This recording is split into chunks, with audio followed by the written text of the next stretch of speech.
ይህ ቪዲዮ ኮፒ ሊንክ ሼር በደንብ አድርጉልኝና ለሚመጡት የማዳም ቅመሞች ትምህርት እንደሊሆናቸው አድርሱላችሁ። አሰላሙ አለይኩም ወራህመቱላሂ ወበረካቱ። በምስል ላይ የምታዩት ልጅቷ ከቤት አባረዋት ነው። አሁን ደግሞ የሚመጡት የሀገራችን ልጆች ማለት ነው ማዳሞቻቸው ካልፈለገቻቸው ከቤት ነው የምታባረራቸው። አንድ የኛ ጀማ ራሱ አጥቶ ጣሏት፣ ከቤት ነው የሚያባረሯቸው። ስለዚህ ደግሞ ይገርማል እኮ ሱብሃንአላህ። ነሲብ ብቻ ንገራችሁ፣ እኛ ሲያሰቃዩን ለመጥፋት ስንት ሺህ ብር ከፍለን የጠፋ ነው። እኔ አሁን 4000 ከምናምን ከፍዬ ነው የጠፋሁት። ወላሂ ለስትናንተ ጻፉልኝ፣ በስንት ሺህ ነው የጠፋችሁት? የአሁኖቹ ደግሞ አሰሪዎቻቸው ካልፈለጓቸው የሆነ ቦታ ወይ ወስዶ ይጥሏቸዋል። አጃኢብ። ስለዚህ የእህትነቴ ምክር ምንድን ነው?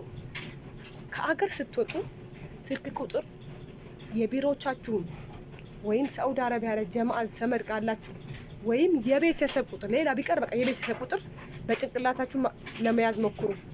ድንገት ወረቀቱ ይጠፋል ብላ ካሰባችሁ የቤተሰብ ቁጥር በጭንቅላታችሁ መያዝ ሞክሩ።